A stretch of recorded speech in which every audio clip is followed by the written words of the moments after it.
मेरा टाटा एलेक्सी है मेरे पास। वो खरीदा हुआ बहुत पहले का है, 2014 में खरीदा था। तो बोनस के बाद उसका एवरेज प्राइस जो है करीब 292 आता है। अब एक बार 10,500 आ गया, फिर गिर गया। तो मैं लॉन्ग टर्म इन्वेस्टर हूँ, मैं देखता नहीं हूँ। लेकिन इसमें राय जानना चाहते कि किया क्या जाए। गाबा साहब की बात, अगर हम आज संजोग से गाबा साहब मिल गए, उनको बहुत बहुत नमस्कार। क्योंकि गाबा साहब का ही कहना है ये शेयर है HDFC बैंक, ये बेचने के लिए नहीं है, देने के लिए हैं आगे। तो उस सिद्धांत पर सर हम चलते हैं। तो हम चाहने चाहते अब हम क्या करें। एक बार 10,500 की आ गया तो अब क्या करें। ऐसे हमारे पास बहुत शेयर हैं, रिलायंस के, HDFC के, और कई हैं, टाइटन तो के, इसी तरह के। टाटा एलेक्सी का शेयर का सवाल लेते हैं इसको, आप किसको देना चाहते हैं? अब जैसे हमारे गाबा साहब कहते हैं आगे बच्चों के लिए छोड़ दो। ग्रैंडसन को देंगे अपने? नहीं भाई, तो सन को देंगे, ग्रैंडसन को बाद में देंगे। अभी पहले सन को देंगे, फिर वो सन अपने सन को देगा, तो आपका ग्रैंडसन हो जाएगा। 2014 में मैंने लिया था 580 में इसको, फिर बोनस दे दिया था 292 हो गया। 400 शेयर हैं एक अकाउंट में और है मेरे। ओके। तो मैं बेचता नहीं हूँ, ऐसे रख लेता हूँ, अभी भी ऐसे रखा हूँ। तो इसमें हम जानते हैं कि अब करें क्या। अब हम फ्री हो गए, एकदम रिटायर हो गए। तो इसलिए मैं जानना चाहता हूँ क्या करूँ। मैं देखता हूँ डेली, पहले नहीं देखता। पैसे की जरूरत है क्या आपको मिश्रा जी? नहीं ना, नहीं। बस ये बात सही। गाबा जी, पैसे की जरूरत नहीं है। टाटा एलेक्सी 400 शेयर है, 2 अकाउंट में 200। करंट प्राइस 292 रुपए बैठता है इनका। नहीं, 290 और 7,600 देखा जाए तो ये मल्टीबायर हो गया। आपको होल्ड करने की ताकत है, और होल्ड करने की ताकत को यूज कीजिए। अच्छे स्टॉक लीजिए, उसको होल्ड कीजिए लॉन्ग टर्म के लिए, बस अच्छा होगा। आपको पैसे की जरूरत भी नहीं, तो क्या दिक्कत है। इनफैक्ट मैं एक और कहता हूं कि जिस दिन डिविडेंड मिले इसमें, उतने पैसे का और ले लीजिए बस। तो आहिस्ता आहिस्ता आपका वैल्यू बढ़ेगा। तो अच्छी बात है, कांग्रेचुलेशन, बहुत अच्छा लगता है। आपको ऐसे सुनकर बहुत अच्छा लगता है कि है कुछ लोग जो अच्छा मुनाफा कमाते हैं बाय एंड होल्ड कर। कांग्रेचुलेशन। गाबा जी ने कहा कि होल्ड करिए, डिविडेंड मिले तो उससे इसी शेयर को और खरीद लीजिए। इनके बाद रिलायंस भी है मिश्रा जी के पास, HDFC बैंक में। मिश्रा जी, लेकिन जब पैसा बढ़ता ही रहेगा तो करेंगे क्या इसको? आपके बच्चे भी कहेंगे पापा ने दिया तो मैं अपने बच्चों, सब लोग एक दूसरे को ट्रांसफर करते रहेंगे और ये बढ़ता रहेगा। तो मतलब मैं समझना चाहता हूँ कि नहीं सर, वाजपेयी जी आज संजोग से आप मिल गए हो, गाबा साहब मिल गए, ये दोनों लोग इसी तरह के हैं। गाबा साहब की विचारधारा, एक विचारधारा है एनालिस्ट की कि प्रॉफिट बुक करो। हाँ। जैसे TVS मोटर भी मेरे पास है सर। 55 रुपया की खरीद का था, जब 2020 में मैंने कुछ खरीदा तो वो आ गया करीब करीब 155 रुपए पे। 1100 शेयर है। तो हमारे पास सर ऐसे ही है। लेकिन अब गाबा साहब की बात मानो तो ना बेचो। अब कुछ एनालिस्ट कहते हैं प्रॉफिट बुक करो। तो नहीं, सुनिए ना, प्रॉफिट बुक करो तो ये इसलिए हो सकता, कोई कहता हो कि बहुत बढ़ गया, चलो थोड़ा मुनाफा ले गए। मेरा वो सवाल नहीं है। मेरा तो सवाल ये है कि मिश्रा जी के सन मिश्रा जी, फिर उनके ग्रैंड सन मिश्रा जी, सब एक दूसरे को शेयर पास ऑन कर देंगे और ये बढ़ता रहेगा। तो अब सर अभी जरूरत नहीं है, जब जरूरत होगी। ओके, नहीं, बहुत बढ़िया। और ये बात जो आपने आखिरी में कही ना, इसी को मैं अंडरलाइन कर देता हूँ। जो मैंने सवाल पूछा था वो मजाक में नहीं, बहुत लोडेड क्वेश्चन था। नहीं, जब तक जरूरत ना हो आप ऐसे अच्छे स्टॉक्स को मत बेचें। आपकी इतनी विनिंग ट्रेड्स हैं कि सोचिए 300 रुपए वाला स्टॉक 7600 रुपए अभी खड़ा, जबकि वो 10,500 से करेक्ट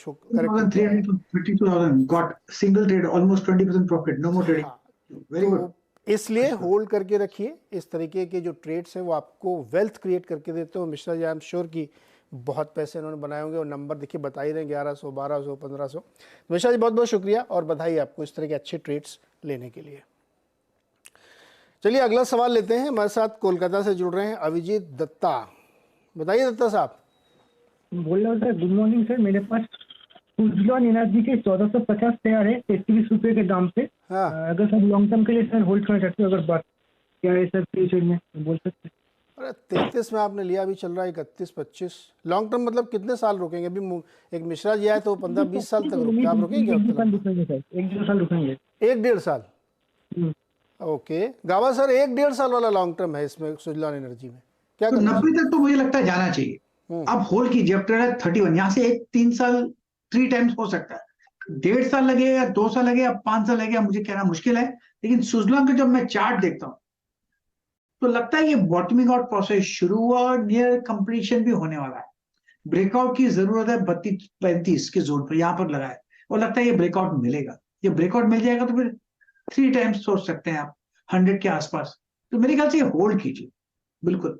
समय थोड़ा बढ़ा लें दत्ता साहब, 3 साल, 1.5 साल, 2 साल कर लीजिए, तिगुना हो सकता है। अगर ये बढ़िया ब्रेकआउट आ गया आपको तो बने रहिए फिर इसमें आप लंबे समय के लिए। अगला सवाल गाजियाबाद से अनिल गिरी का। अनिल जी नमस्कार, बताइए सर। सर नमस्कार, और गाबा सर को भी मेरा नमस्कार। जी नमस्कार, पहुंच गया गाबा जी के पास, बताइए सर। मैं आपका CNBC चैनल काफी टाइम से देख रहा हूं, और कभी कभी मेरी मिसेज से भी कुछ कहना सुनना हो जाता है कि आपको उसी टाइम मेरा एक वो आता है अपना देखने के लिए, कोई उसका भी चैनल होता है, तो मैं ये देखना पसंद करता हूँ। काफी टाइम से देख रहा हूँ, मुझे बहुत पसंद है आपका चैनल और उससे काफी हेल्प मिली है मुझे। काफी मतलब कई शेयरों में मुझे अच्छा पैसा बना है मेरा। मेरे पास एक M&M। पहले तो ये बताओ आप गिरी साहब, ये बताओ कि 10:30 बजे आप हमारा ये चैनल देख रहे हैं, आप ऑफिस नहीं गए आज? नहीं, मैं शाम को देखता हूँ सर। अच्छा, शाम को देखते हैं जी, दिन में तो टाइम ही नहीं मिलता है, हमारा काम थोड़ा सा प्राइवेट जॉब है, तो दिन में टाइम नहीं मिल पाता तो शाम को आप अपनी वाइफ के जो सोप ओपेरा है, जो सीरियल आते हैं, उसमें डिस्टर्ब करते हैं? जी, उसमें कभी कभी उनसे कहना सुनना हो जाता है। हाँ, तो ये तो होगा ही कहना सुनना। आप मतलब दिन भर आप काम करके आए, फिर शाम को आप टीवी देखेंगे, उसमें भी आवाज़ देखेंगे। तो आप एक काम करिए, एक टीवी और खरीद लीजिए सर, है ना। 2 टीवी रखिए, अलग अलग कमरे में बैठ के टीवी देखिए, झगड़ा झंझटे नहीं है। ये बात भी ठीक है आपकी। हाँ, चलो ऐसा ही करता हूँ सर। जी सर, मेरे पास एक M&M फिनसप है, 299 के रेट पे मैंने लिया, 200 शेयर है मेरे पास। ओके। तो अभी अचानक से ये ड्रॉप डाउन हो गया, काफी टाइम से है मेरे पास, 6-7 महीने हो गए। हाँ, तो अभी रिजल्ट आया था इनका, बाजार को पसंद नहीं आया, बहुत अच्छा रिजल्ट नहीं था, इसलिए अभी गिरा है 10% कल ही परसेंट। सर एक है मेरा पास ओलेक्ट्रा ग्रीन, ये मेरे पास है 1080 के रेट पे है, 80 शेयर है मेरे पास, 2 शेयर है। तो ठीक, मैं थोड़ा वरी हूँ M&M को लेके, थोड़ा इसको बताएंगे। ओके गाबा सर, 292 की खरीद है M&M फाइनेंशियल्स। रिजल्ट अभी अच्छा नहीं आया था, परसों ही 10% गिरा है। क्या करना चाहिए M&M फाइनेंस? बता दूंगा, लेकिन ये बात है कि ये दिक्कत मेरे पास भी है। जब मुझे कुछ शो देखना पड़ता है तो वाइफ के साथ हो जाता है कुछ ना कुछ। मेरे पास 3 रूम है, तीनों रूम में टीवी है, फिर भी हो जाता है। क्यों? क्योंकि मुझे मेरा रूम पसंद है, उसे भी अपना रूम पसंद है। करें क्या? ये दूसरे रूम से सॉल्व नहीं होता। प्रॉब्लम है सर, ये तो कंफर्ट जोन है अपने रूम में बैठने का, लेट कर देखने का, क्या करें। एनीवे, ऐसा है कि M&M फाइनेंशियल वीक है, रिजल्ट तो बुरे आए हैं, लेकिन ऊपर एग्जॉशन हो चुका था। अब थोड़ा लेवल, लोअर लेवल देखने को मिल सकता है। 200 रुपए भी पॉसिबल है, वहां पर सपोर्ट है, इतना कह सकता हूं। फिलहाल लॉस है। आपका नजरिया क्या है मुझे पता नहीं, अगर नजरिया शॉर्ट टर्म का तो निकल जाइए, लेकिन लॉन्ग टर्म में नजरिया है तो होल्ड कीजिए। ये कंपनी अच्छी है, कभी ना कभी बाउंस जरूर मारेगी, लेकिन पहले नीचे आएगी 200 के आसपास, फिर ऊपर जाएगी। बस देखें, ये आपको अब तय ये आपको करना है, क्या करना है आपको, नजर टाइम फ्रेम चेंज करना पड़ेगा। नजरिया लंबा करिए, ऊपर अभी नहीं जाएगा लेकिन जाएगा ऊपर। ग्रुप बहुत अच्छा है, महिंद्रा ग्रुप की कंपनी है, तो अगर आपके अंदर पेशेंस है उसको आप होल्ड करिए। गाबा सर एक और स्टॉक इनका, उस पर भी बता दीजिए। हाँ जी, ओलेक्ट्रा ग्रीन 1080 पे खरीदा इन्होंने। ये स्टॉक तो होल्ड करना चाहिए। ये स्टॉक स्ट्रक्चर बढ़िया है, करेक्शन आता है, करेक्शन एब्जॉर्ब हो जाते हैं, फिर एक अप मूव मिलता है। 1149 पर ट्रेड कर रहा है, 1000 में स्ट्रॉन्ग सपोर्ट जोन है। ये स्टॉक होल्ड के लायक, बिल्कुल होल्ड करना चाहिए। कहां तक ऊपर जाएगा कहना मुश्किल है, लेकिन एक अप मूव मिलना चाहिए ओलेक्ट्रा ग्रीन में, तो इसको होल्ड करिए। गिरी साहब आप कुछ पूछना चाह रहे थे? और सर ये M&M को क्या मैं 200 के आसपास एवरेज कर सकता हूँ क्या? गाबा सर 200 पे और खरीद ले, बिल्कुल करना चाहिए। 200 के आसपास एक सपोर्ट जोन है, वहां पर ऐड कीजिए, वहां से एक अप मूव मिलना चाहिए। मैं नहीं कहता कि 200 आएगा, अगर आएगा तो वहां पर ऐड कीजिए, वो जगह अच्छी है ऐड करने की। अगर नहीं आता तो खुश रहिए, उसमें मतलब साइन ऑफ स्ट्रेंथ है।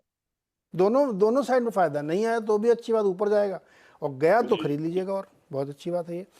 चलिए अगला सवाल लेते हैं फटाफट। RS संधू जी हैं दिल्ली से। संधू साहब नमस्कार सर, बताइए। नमस्कार जी, नमस्कार जी। मैंने रिलायंस के बारे में पूछना था। ये रिलायंस के मेरे पास 200 शेयर हैं, 1000 रुपए में मेरे को पड़े हुए हैं। ये बहुत पॉलिथीन का इशू आया था ना इनका, 95.5 में आया था, उसके 100 शेयर मिले थे मेरे को। और 25 बाद में वो मर्ज हो गया रिलायंस में, 25 शेयर मिले रिलायंस के और 3 बोनस हो गए। 200 शेयर हो गए मेरे पास 1000 के में, 1000 में रिलायंस के। रिलायंस के 200 शेयर आपके हो गए, भाव हो गया 1000 रुपए। 1000 रुपये, हाँ। ओके, ₹1000 के भाव वाले रिलायंस 200 शेयर है गावा सर। और क्या चाहिए? और क्या चाहिए? मेरे को 10x चाहिए सर, जैसे भी मैं हमेशा कहता हूँ रिलायंस में आप ट्रेडिंग में लॉस कर सकते हैं, लेकिन इन्वेस्टमेंट रहेंगे तो आप लॉस नहीं होगा। लॉन्ग टर्म में आप इन्वेस्ट रहिए, आपको मुनाफा ही होगा। बस ये सेफ्टी मार्जिन है रिलायंस में, तो आप बने रहिए मुन्ना भाई, होल्ड कीजिए। संतोष जी बेचने की जरूरत नहीं, बने रहिए इसमें, डिस्क्लोजर ध्यान रखिएगा। एनसीसी के 1000 शेयर हैं 35 के। हाँ वो बताता हूँ, ये रिलायंस वाली जो कॉल है ना, इस पे एक राय किसी और से लीजिएगा। जो चैनल आप देख रहे हैं उनका ओनरशिप है, इसलिए कॉन्फ्लिक्ट ऑफ इंटरेस्ट भी हो सकता है। गाबा सर एनसीसी भी इनके पास 1000 शेयर ₹35 वाले, ₹35 में थोड़ा डिप मिलेगा, नथिंग टू वरी, होल्ड कीजिए। आपकी कॉस्ट इतनी कम है कि आप सेफ्टी मार्जिन आपके लिए बहुत ज्यादा है। थोड़ा डिप मिलेगा, 120 पे भी आ सकता है, वहां से फिर एक बाउंस मिलना चाहिए। ये एक्सपेंशन कॉन्ट्रैक्शन होते रहेंगे और मूव मिलेगा, डोंट वरी एनसीसी। तो भाई दोनों शेयर होल्ड करिए संतोष जी, कोई दिक्कत नहीं है आपके पास। एक आपका 4 गुना हो चुका है और दूसरे में भी जबरदस्त फायदा है, कोई दिक्कत नहीं इसमें, होल्ड करके रखिए। आ गया भाई चंद्रशेखर जी हैदराबाद से। चंद्रशेखर जी नमस्कार, बताइए सर। नमस्ते साहब, मेरे पास टाटा स्टील 2250 शेयर्स है at the rate of 127 and another share is HDFC Life 900 shares at the rate of 627. So it is for long term investment. Can I keep it or dispose of it? Okay, गावा sir HDFC Life 900 shares at the rate of 627 और Tata steel 2250 share at the rate of 127, दोनों long term के लिए Chandrashekhar ji hold करना चाहते हैं, क्या राय होगी इनके लिए? दोनों ही लॉन्ग टर्म के लिए बढ़िया है, फिक्र नहीं होना चाहिए। डिप्स मिलती है, अगर इसमें एसआईपी करते रहेंगे तो अच्छा रहेगा। बहुत बढ़िया, दोनों ही स्टॉक बढ़िया है, तो मेरे ख्याल से होल्ड है लॉन्ग टर्म के लिए। डिप मिलेगा लेकिन होल्ड है लॉन्ग टर्म के लिए। तो क्या डिप में और खरीद सकते हैं क्या गावा सर? डिप में और खरीदें क्या? आपका आवाज नहीं आ रहा है, कट हो रहा है। डिप में और खरीदें क्या? बिल्कुल खरीद सकते हैं, बिल्कुल खरीदिए लॉन्ग टर्म के लिए। दोनों ही स्टॉक अच्छे हैं, पेडिग्री भी बहुत अच्छी है, बिल्कुल।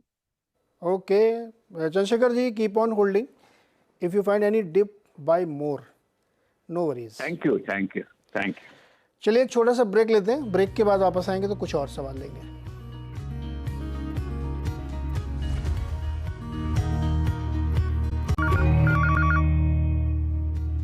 स्वागत एक बार फिर से आपका ट्रेडर्स हॉटलाइन में, और हम आज सवालों के जवाब ले रहे हैं। गावा सर अगला सवाल है संतोष चौधरी जी का कोलकाता से। संतोष जी बताइए क्या सवाल है आपका?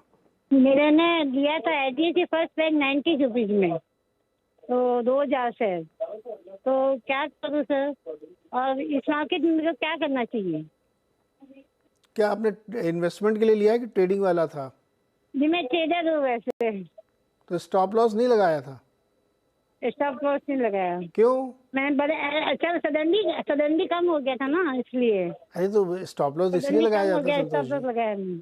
हाँ क्या आपने 90 पे लिया, मान लीजिए आप 86 रुपए पे 87 रुपए पे लगा देते स्टॉप लॉस, तो चाहे जितनी सडनली नीचे आता। खैर मैंने ऐसे न्यूज देखा था तो सर बढ़ेगा ये सोच के। ओहो गावा सर जी, संतोष जी ने 90 पे खरीदा और अचानक से नीचे आ गया, अब हो गया 82-69, क्या करें?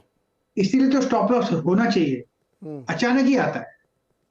और स्टॉप लॉस का मतलब होता है स्टॉप द लॉस, मतलब आपका लॉस को स्टॉप करता है, वो आपको सेव करता है, वो आपका दोस्त है, दुश्मन नहीं है। तो लगाना बहुत जरूरी है। अब ज्यादा लॉस हो गया, the first loss is the best loss. अगर वो नहीं करेंगे तो सेकेंड लॉस होता है, वो थोड़ा बुरा होता है। सेकेंड लॉस भी नहीं होता है तो थर्ड लॉस और उससे बुरा होता है। इसलिए स्टॉप लॉस लेना चाहिए।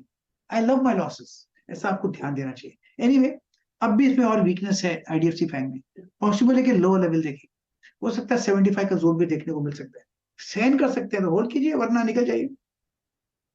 ओके भाई संतोष जी, ये 75 तक भी जा सकता है, तो अगर आप होल्ड कर सकती हैं तो रखिए, अदरवाइज फिर आपको निकल जाना चाहिए अभी भी, क्योंकि यहाँ से भी 7 रुपए और नीचे जा सकता है। मैं एवरेज नहीं करूँ गावा जी एवरेज कर लें क्या 75? नहीं बिल्कुल नहीं, मैं रिवर्स एवरेजिंग ये होता, अगर वो एचडीएफसी होता या कुछ होता तो मैं बोल देता, यहाँ पर नहीं। यहाँ पे मत करिए भाई, गावा जी मना कर रहे हैं। अच्छा अगला सवाल है विश्वजीत जी का, जो पश्चिम बंगाल से हमारे साथ जुड़ रहे हैं। विश्वजीत जी नमस्कार सर। भाई विश्वजीत से हमारा संपर्क टूट गया है, तो मैं कुछ सवाल सर ब्लू स्टार पे बताइए सर, गावा सर 917 रुपये पे ट्रेड कर रहा है, 5% ऊपर है, नतीजे बढ़िया थे, मार्जिन एक्सपेंड हुआ है, शानदार तेजी है। ये बढ़िया स्टॉक है बिल्कुल, इसमें जब भी कोई करेक्शन आती है ब्लू स्टार में एब्जॉर्ब हो जाती है। मेरे ख्याल से ये स्टॉक बढ़िया है, ये होल्ड के लायक है और होल्ड करना भी चाहिए। डिप मिलती है तो बाइंग का मौका रहता है स्टॉक में, तो बस होल्ड, उसको होल्ड करिए। सर पिडिलाइट का शेयर खरीदेंगे क्या? 5% ऊपर है। आज तो नहीं खरीदूंगा, लेकिन ये कंसोलिडेशन जोन पर है। अगर आपका नजरिया लंबा है तो आज खरीद सकते हैं। ट्रेडर का नजरिया है तो मैं होल्ड करूंगा। ट्रेजर का नजरिया है तो होल्ड करेंगे। एक स्टॉक है पेट्रोनेट एलएनजी, उन्होंने कैपेक्स अनाउंस किया, स्टॉक 10% नीचे, आज भी नीचे 1% है। गवा सर इसमें क्या पैटर्न बन रहा है पेट्रोनेट एलएनजी में? इसमें एक्चुअली कचरा पैटर्न कहते हैं, वो कचरा पैटर्न है। कचरा पैटर्न बहुत ओवरलैप पैटर्न है, क्लियर कट ट्रेंड है नहीं यहाँ, तो इसमें थोड़ी दिक्कत आती है। जब ट्रेंड मिसिंग हो तो मजा नहीं आता। ट्रेंड जरूरी है पैसा कमाने के लिए, और ये पैटर्न इसमें वो नहीं है, पूरा ओवरलैप पैटर्न है, तो इसको एक्चुअली इग्नोर करना चाहिए। हो सकता है लोअर लेवल है, लेकिन 180 में एक सपोर्ट है, इसमें ट्रेड नहीं करना चाहिए। इंट्राडे कर लो तो ठीक है, वरना छोड़ देना चाहिए। हाँ इंट्राडे करो वरना छोड़ दो भाई। पैटर्न अगर नहीं समझ में आ रहा तो ज़रूरी नहीं है कि उसमें आप करें ही करें, ऐसा कोई नियम नहीं बना हुआ है। कब sir Equitas small finance bank 93 रुपये 40 पैसे में, इसका ज़रा बड़ा चार्ट दिखाइए 15 दिन का। पिछले दिनों की बड़ी फॉल में भी ये स्टॉक ने 91 को होल्ड किया था। क्या बहुत मजबूत है क्या ये शेयर? स्टॉक तो बढ़िया है इक्विटास स्मॉल फाइनेंस बैंक। ये मेरे ख्याल से इक्विटास यस 93 के आसपास ट्रेड कर रहा है।